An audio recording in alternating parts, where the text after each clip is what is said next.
Hi everyone, welcome back to Manu teachers channel. So ఇవాల్టి క్లాస్లో revised BEd syllabus నుంచి art in education అనే సబ్జెక్ట్లో ఫస్ట్ యూనిట్ని కంటిన్యూ చేస్తున్నాము. సో దాంట్లో భాగంగానే ఇండియన్ ఆర్టిస్ట్ల గురించి చూస్తున్నాము. సో దాంట్లో ఇవాల్టి క్లాస్లో నేక్ చంద్ సైని గురించి అండ్ అలాగే గణపతి స్థాపతి గురించి తెలుసుకుందాం. సో లాస్ట్ క్లాస్ యొక్క కంటిన్యూయేషన్ ఇది. చూడలేదంటే కనుక ఈ వీడియో ఎండింగ్ లో ఇప్పటిదాకా జరిగిన క్లాసెస్ అనేటివి ప్లేలిస్ట్ రూపంలో ఉంటాయి, అక్కడి నుంచి చూసేయచ్చు. అండ్ ఇది ఫస్ట్ యూనిట్ కి సంబంధించిన ప్లేలిస్ట్ కాబట్టి సిలబస్ వీడియో కూడా మీకు అక్కడే ఉంటుంది. So coming to today's class, Nek Chand. So ఈయన 15th December 1924 లో జన్మించారు. 12th June 2015 లో మరణించారు. Nek Chand Saini was a self-taught Indian artist known for building the rock garden of Chandigarh, an 18-acre sculpture garden in the city of Chandigarh, India. So ఈయన ఒక sculptor అన్నమాట, తనంతట తానే నేర్చుకున్నాడు ఈ ఆర్ట్ ని. సో ఈయన దేనికి ఫేమస్ అంటే చండీగఢ్ లో 18 acres స్కల్ప్చర్ గార్డెన్ నిర్మించారు ఈయన. ఓకే, రాక్ గార్డెన్ ఇది. He hailed from Skakargar region, now in Pakistan, of district Gurdaspur. So Sakargar region, Gurdaspur district లో ఈయన నేటివ్ ప్లేస్ ఉంది. సో ఇప్పుడు అది పాకిస్తాన్ లో ఉంది. His family moved to Chandigarh in 1947 during the partition. So India Pakistan partition అయినప్పుడు 1947 లో చండీగఢ్ కి మూవ్ అయిందనమాట ఈయన family. At the time, the city was being redesigned as a modern utopia by the Swiss/French architect Le Corbusier. So ఈ French architect ఎవరైతే ఉన్నారో ఆయన ఆ టైంలో, అంటే పార్టిషన్ జరిగినప్పుడు చండీగఢ్కి వచ్చేసాడు కదా నేక్ చంద్. ఆ టైంలో ఏంటంటే ఈ ఫ్రెంచ్ ఆర్కిటెక్చర్ సిటీని రీడిజైన్ చేస్తున్నాడు. It was to be the first planned city in India, and Chand found work there as a roads inspector for the Public Works Department in 1951. So ఇండియాలో ఫస్ట్ ప్లాన్డ్ సిటీ లాగా దీన్ని నిర్మించబోతున్నారు అనమాట. So ఈ transformation లో ఏంటంటే మన naked Chand గారికి job దొరికింది అక్కడ రోడ్స్ ఇన్స్పెక్టర్ లాగా 1951 లో. He was awarded the Padma Shri by Government of India in 1984. So 1984 లో పద్మశ్రీ ఇచ్చారు ఈయన పనితనాన్ని మెచ్చి. In his spare time, Chand began collecting materials from demolition sites around the city. So తనకి ఫ్రీ టైం ఉన్నప్పుడల్లా డిమోలిషన్ sites అనేటివి ఉంటాయి కదా, సో అక్కడ నుంచి మెటీరియల్స్ అనేటివి కలెక్ట్ చేస్తూ ఉండేవాడు. He recycled these materials into his own vision of the divine kingdom Sukrani, choosing a gorge in a forest near Sukna Lake for his work. So ఈ కలెక్ట్ చేసిన మెటీరియల్స్ ని recycle చేసి మనకి సుక్రాని Kingdom ని నిర్మించారనమాట తనదైన స్టైల్లో సుక్నా లేక్ దగ్గర forest లో. Okay, the gorge had been designated as a land conservancy, a forest buffer established in 1902 that nothing could be built on. So ఈయన కలెక్ట్ చేసిన ఈ వస్తువులు ఏవైతే ఉన్నాయో వాటిని రీసైకిల్ చేసి సుక్నా లేక్ దగ్గర ఒక గార్జ్ లో నిర్మించారనమాట. గార్జ్ అంటే ఏంటంటే ఒక చిన్న వ్యాలీ లాగా హిల్స్ మౌంటైన్స్ మధ్యలో ఉంటుంది కదా అది. సో జనరల్ గా అది రాక్స్ తోటి, ఓకే, చిన్న చిన్న వాటర్ స్ట్రీమ్స్ తోటి ఉంటుంది అనమాట. సో ఈ గార్జ్ ని డెసిగ్నేటెడ్ చేశారు యాజ్ అ ల్యాండ్ కన్జర్వెన్సీ, అంటే ప్రిజర్వ్ చేయాలి గార్జ్ ని అనేసి 1902 లో తీసుకొచ్చారనమాట. అంటే దాని మీద ఎలాంటివి కూడా బిల్డ్ చేయొద్దు, నేచర్ ఎలా ఉందో అలాగే ఉంచాలి. Chand's work was illegal, but he was able to hide it from 18 years before it was discovered by the authorities in 1975. So ఏమైపోయింది అని అంటే ఈ గార్జ్ ఏదైతే ఉందో ఈ హిల్స్ మౌంటైన్స్ మధ్యలో ప్లేస్ ఉంటుంది కదా, సో దాన్ని కన్జర్వెన్సీ కింద తీసుకొచ్చారు గవర్నమెంట్ 1902 లో. కానీ 18 ఏళ్ల దాకా కూడా ఇల్లీగల్ గా ఈయన అక్కడ వర్క్ చేశారనమాట. ఓకే, చాలా బాగా హైడ్ చేశారు. 1975 లో డిస్కవర్ అయింది అది అథారిటీస్ ద్వారా. By this time, it had grown a 13-acre complex of interlinked courtyards, each filled with hundreds of pottery-covered concrete sculptures of dancers, musicians, and animals. So, ఈ 18 ఏళ్ళు ఏదైతే ఉందో అక్కడ స్కల్ప్చర్స్ చేస్తూ చేస్తూ వెళ్ళేసరికి ఏమైపోయింది అంటే 13 ఎకర్స్ విస్తీర్ణంలో మొత్తం కూడా స్ప్రెడ్ అయిపోయింది అనమాట పాటరీ తోటి. ఓకే, సో దాంట్లోనే sculptures of dancers, musicians, animals ఉన్నాయి. Made from recycled materials, Chand built up the mass with a cement and sand mix before adding a final coating of smoothly burnished pure cement combined with waste materials such as broken glass, bangles, crockery, mosaic and iron found the slag. So ఈ waste materials ఏవైతే collect చేసుకుంటూ వచ్చాడో buildings అని demolish చేసే places లో, so ఏమేమి ఉంటాయి waste materials, broken glass కానివ్వండి, బ్యాంగిల్స్, మొజాయిక్, ఐరన్ ఫౌండరీ ఇవన్నీ ఉంటాయి కదా. సో వాటితోటే నిర్మించాడనమాట. ఓకే, సో అలా నిర్మించి అంటే ఈ స్కల్ప్చర్ యొక్క ఎక్కువ మాస్ అనేది శాండ్ మిక్స్ సిమెంట్ తోటి ఉండేది. లాస్ట్ కి ఒక సిమెంట్ స్మూత్ కోటింగ్ అనేది ఇచ్చేటోడు అనమాట. His work was in serious danger of being demolished, but he was able to get public opinion on his side, and in 1986 the park was inaugurated as a public space. So illegal గా చేసిన works కాబట్టి government demolish చేయడానికే ఉంది, కానీ public opinion ని తన side తిప్పుకున్నాడు నేక్చంద్. So దాని ద్వారా ఏమైపోయిందనంటే ఆ ప్లేస్ ని పబ్లిక్ ప్లేస్ లాగా, పబ్లిక్ పార్క్ లాగా ఇవ్వడం జరిగింది 1986 లో. Nekchand was given a salary, a title, Subdivisional Concrete Rock Garden, and a workforce of 50 laborers so that he could concentrate full time on his work.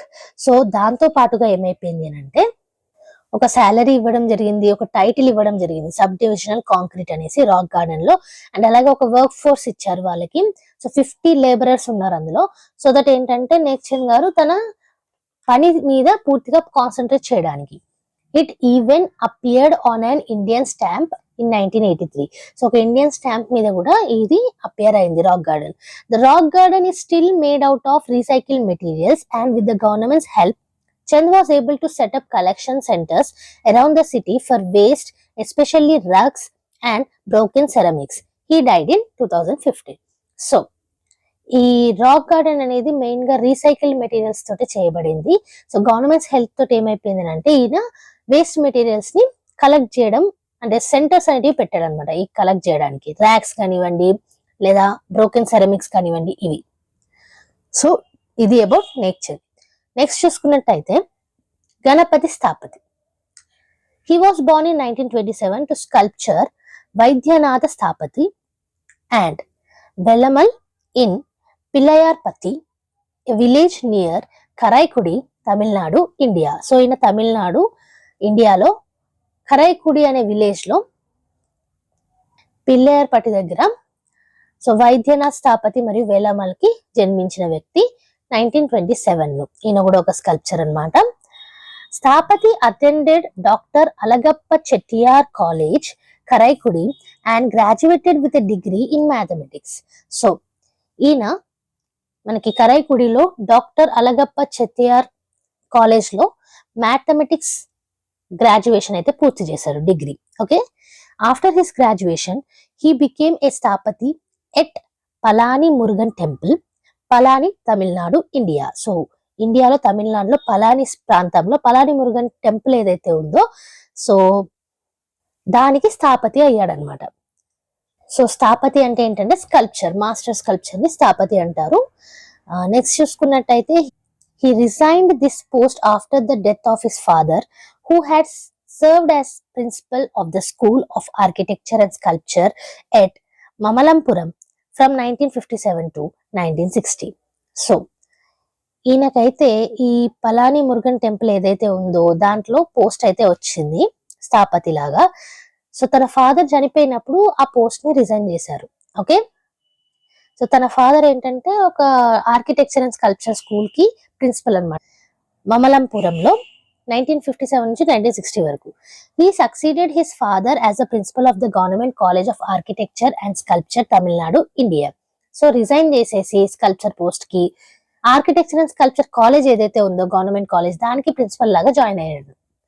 From the 1980s, Sthapati campaigned to restore and elevate the status of traditional Hindu architecture in modern Indian society by affiliating courses to the University of Madras and offering degree courses, bringing about a revival of Vastu Shastra. So, ఈయన ఏం చేశారు అని అంటే చాలా campaigns అనేటివి నిర్వహించారు. ఎందుకు అని అంటే traditional Hindu architecture modern Indian సొసైటీలో ఎలివేట్ చేయడానికి. ఓకే, ఎలా ఎలివేట్ చేశారు అని అంటే కోర్సెస్ అనేటివి తీసుకొచ్చారు యూనివర్సిటీ నుంచి అఫిలియేట్ అవుతూ. ఓకే, ఎలాంటి కోర్సెస్? ఈ స్కల్ప్చర్ కి సంబంధించిన కోర్సెస్, అలాగే వాస్తు శాస్త్ర గురించి. Okay, after retirement from government service, he established the Vastu Vedic Trust and the Vastu Vedic Research Foundation aimed at research, development and globalization of Vastu Shastra. So Vastu శాస్త్రాలో research కి, foundation కి, globalization కి ఈయన retirement తర్వాత ఏం చేశారు అని అంటే ఈ వాస్తు వేదిక్ ట్రస్ట్ అనేసి, వాస్తు వేదిక్ రీసెర్చ్ ఫౌండేషన్ అనేసి పెట్టారనమాట. He is also the head of the professional guild named V Ganapati Sthapati and associates. So guild అంటే ఏంటంటే కామన్ ఇంట్రెస్ట్ ఎవరైతే ఉంటారో వాళ్ళందరూ ఒక దగ్గర చేరడం అనమాట. సో దానికి ఒక అసోసియేషన్ అనేది పెట్టారు స్కల్ప్చర్స్ కి, V Ganapati Sthapati and associates అనేసి. ఓకే, సో దాని యొక్క ప్రొఫెషనల్ హెడ్ ఈయన. Sthapati initiated the development of the American university of Mayonic science and technology as an authorised institution to teach this body of knowledge in the western world. So sculpture, ఈ Indian tradition గురించి western world కి teach చేయడానికి ఈయన American university of Mayonic science and టెక్నాలజీని develop చేశారనమాట. Okay, he appointed doctor Jessie J మెర్కే as chancellor. So దీనికి ఈ doctor Jessie జే మెర్కేని chancellor గా అపాయింట్ చేశారు. Sthapati served as architect for several buildings and sculpture including the following.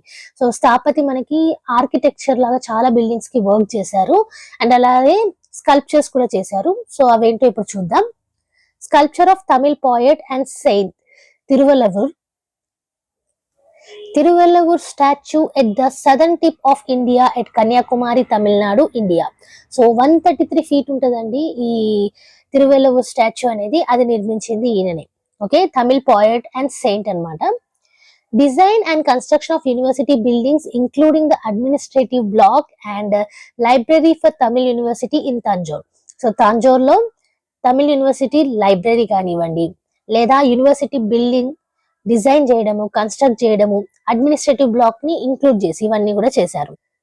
Design and construction of Valluvar Kottam in Chennai, Tamil Nadu, India. So Valluvar Kottam in Chennai కూడా design and construction ఈయననే చేశారు. The Rajagopuram of Sriramar temple and Sri Ganesh Shivadurga temple at the Hindu temple of greater Chicago complex, Lemont, Illinois, United States. So మనకి Sriramar temple కానివ్వండి, రాజగోపురాలు నిర్మించారనమాట. Sri Ganesh Shivadurga temple కి కానివ్వండి, so greater చికాగోలో, యునైటెడ్ స్టేట్స్ లో. Sri Murugan temple, Nadi, Fiji Islands. సో ఇవి కూడా ఈయన నిర్మించారు. అండ్ అలాగే the San Marga Iraivan temple, the San Marga Iraivan temple and హవాయిలో ఉంది ఇది. సో దాన్ని కూడా నిర్మించారు. సో ఇవన్నీ కూడా ఈయన నిర్మించిన బిల్డింగ్స్ మరియు sculptures. So that is about Ganapati Sthapati. So ఇవాళ క్లాస్ లో మనం ఇద్దరు స్కల్ప్చర్స్ గురించి చూసాము. ఫస్ట్ మనం నాయక్ చంద్ గురించి అండ్ అలాగే గణపతి స్థాపతి గురించి చూసాము. సో ఇక్కడతోటి స్కల్ప్చర్స్ గురించి అయిపోయిందండి. నెక్స్ట్ క్లాస్ లో ఇతర ఇండియన్ ఆర్టిస్ట్ల గురించి చూద్దాము. అండ్ యాజ్ యూ నో మొత్తం నోట్స్ కూడా కింద డిస్క్రిప్షన్ బాక్స్ లో PDF రూపంలో లింక్ అనేది ప్రొవైడ్ చేస్తాము. అక్కడ నుంచి ఫ్రీగా డౌన్లోడ్ చేసుకోవచ్చు. ఈ ఫ్రీ నోట్స్ హెల్ప్ఫుల్ అనిపించిన అండ్ వీడియో అనేది అర్థమైనట్టు అనిపించిన లైక్ చేయకుండా మాత్రం వెళ్ళకండి. చాలా మంది సబ్స్క్రైబ్ చేస్తున్నారు, చాలా చాలా థ్యాంక్స్, కానీ లైక్ చేయట్లేదండి. సో మీరు లైక్స్ కానివ్వండి, సబ్స్క్రిప్షన్స్ కానివ్వండి మాకు ఎంకరేజింగ్ గా ఉంటాయి కాబట్టి ప్లీజ్ లైక్ చేయండి, సబ్స్క్రైబ్ చేయండి. వీలైతే మీ ఫ్రెండ్స్ తో షేర్ చేసుకోండి. నాలెడ్జ్ ని షేర్ చేస్తే పెరుగుతుంది తప్పించి తరగదు. సో షేర్ చేసుకోండి. అండ్ నెక్స్ట్ వీడియో తోటి మళ్ళీ కలుద్దాం. అంతవరకు eat, sleep, learn and repeat. And thank you for watching. Bye bye.